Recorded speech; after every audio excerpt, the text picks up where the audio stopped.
Assalamualaikum warahmatullahi wabarakatuh. Apa kabar sahabat Amirul Mukminin?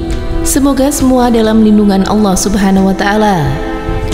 Nabi Muhammad SAW menyempatkan diri untuk menyendiri di dalam gua meski Allah telah menugaskan untuk menyebarkan dakwah kepada kaumnya di Mekah dan juga Madinah.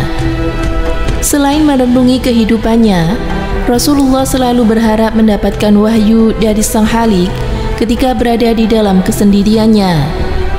Tujuan Nabi Muhammad SAW menyendiri adalah untuk melakukan kegiatan yang mengantarkan kepada Al-Hanifiyah atau memasuki jalan yang lurus. Namun menyendiri yang dilakukan oleh Nabi Muhammad tidaklah sama dengan kegiatan bertapa. Melainkan dalam kesendiriannya itu beliau melakukan perenungan, bertafakur, berzikir, dan juga mensyukuri serta mengagungkan Allah Subhanahu wa taala. Salah satu tempat yang menjadi favorit Nabi Muhammad untuk menyendiri adalah Gua Hira. Di tempat inilah pertama kali Rasulullah mendapatkan wahyu dari Allah Subhanahu wa taala. Gua Hira sendiri berada sejauh 2 fasak sebelah utara Mekah. Di Gua Hira ini, beliau mendapatkan banyak pesan dari Allah yang tentu saja menjadi peristiwa sangat istimewa dalam kehidupan beliau. Berikut ini adalah hal-hal yang dialami oleh Nabi Muhammad SAW selama berada di Gua Hira. Nabi Muhammad SAW pulang pergi ke Gua Hira. Selama sebulan setiap tahun, lebih tepatnya pada bulan Ramadan, Nabi Muhammad SAW selalu pergi ke Gua Hira untuk berdiam diri. Beliau pergi dengan bekal yang sedikit. Di tempat itulah beliau lebih banyak untuk merenung dan beribadah, jauh dari sibuknya kehidupan dunia. Ibnu Hisham berkata, beliau memberi makan siapa di antara orang-orang miskin yang mendatangi beliau. Dan apabila Rasulullah telah menyelesaikan keberadaan beliau di sana selama sebulan itu, yang pertama beliau lakukan adalah datang ke Ka'bah sebelum kembali ke rumah beliau untuk bertawaf sebanyak 7 keliling, atau sebanyak apa yang dikehendaki oleh Allah Subhanahu wa taala. Selama beberapa hari di Gua Hira yang ada di Bukit Jabal Nur itu, Nabi Muhammad SAW beberapa kali pulang dan pergi dari rumah ke gua. Jika bekal yang dibawanya habis, maka beliau pulang dan kembali lagi ke gua untuk berhalwat kepada Allah Subhanahu wa taala. Datangnya malaikat di Gua Hira. Aktivitas tersebut terus dilakukan oleh Nabi Muhammad SAW. Hingga suatu hari datanglah malaikat yang membawa wahyu dari Allah dan sempat mengejutkan Nabi Muhammad SAW. Malaikat itu bertanya, "Bacalah." "Saya tidak dapat membaca," jawab Nabi. Malaikat itu memegang Nabi Muhammad SAW dan mengucapkannya yang kemudian membuat Nabi kesulitan. Hal itu dilakukan sampai 3 kali, sampai akhirnya Nabi bisa membaca dan mengucapkan apa yang dikatakan oleh malaikat. Kata-kata itu adalah ayat pertama dalam surat Al-Alaq yang artinya, "Bacalah dengan menyebut nama Tuhanmu yang menciptakan." Nabi Muhammad SAW bercerita pada Khadijah. Setelah mengalami kejadian tersebut, Nabi Muhammad pun pulang ke rumah istrinya, yakni Khadijah. Beliau pulang dengan kondisi tubuh yang gemetar. "Selimuti aku," ucap Nabi Muhammad. Nabi Muhammad pun diselimuti istrinya dan membuat dirinya menjadi lebih tenang. Baru kemudian beliau bercerita kepada istrinya tentang peristiwa yang baru saja beliau alami di Gua Hira.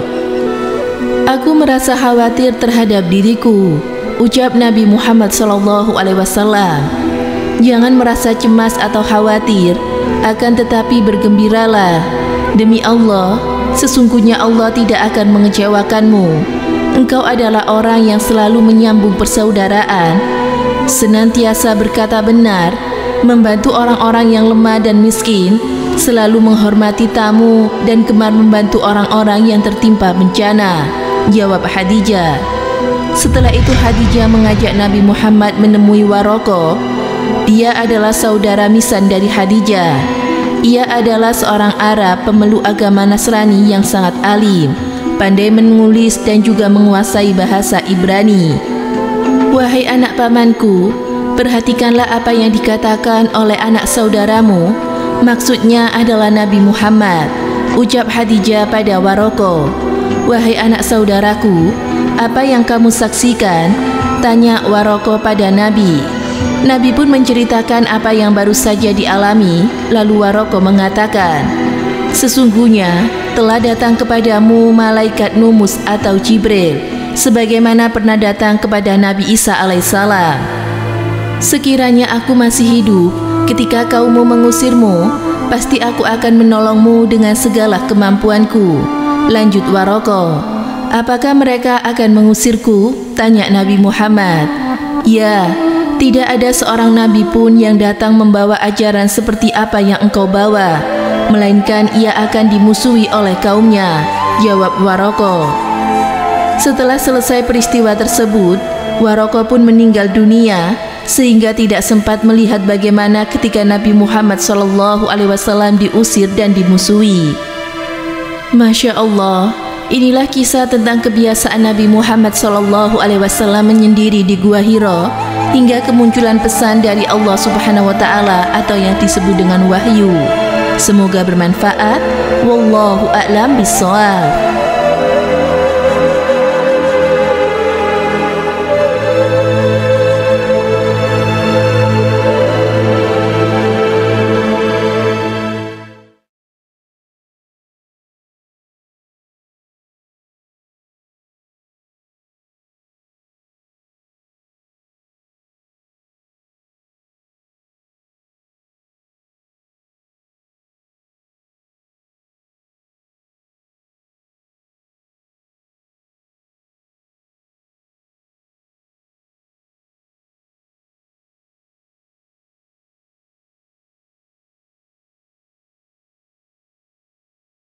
Assalamualaikum warahmatullahi wabarakatuh. Pemirsa Amirul Mukminin yang dirahmati Allah Subhanahu wa Ta'ala, Nabi Muhammad SAW tidak membawa ajaran baru. Ajaran yang dibawa oleh Nabi Muhammad adalah sebagai penyempurna dari ajaran-ajaran tauhid yang pernah didakwakan oleh para nabi dan rasul sebelumnya. Jadi sebenarnya ajaran Nabi terdahulu dengan ajaran yang dibawa oleh Nabi Muhammad SAW, yakni saling keterkaitan atau saling berhubungan. Sebagai Nabi dan utusan Allah yang terakhir, pemberitahuan tentang Nabi Muhammad SAW sudah ada di dalam kitab-kitab terdahulu, misalnya yaitu kitab Taurat, Zabur, dan juga Injil. Bahkan di kitab suci agama Hindu, yakni Weda.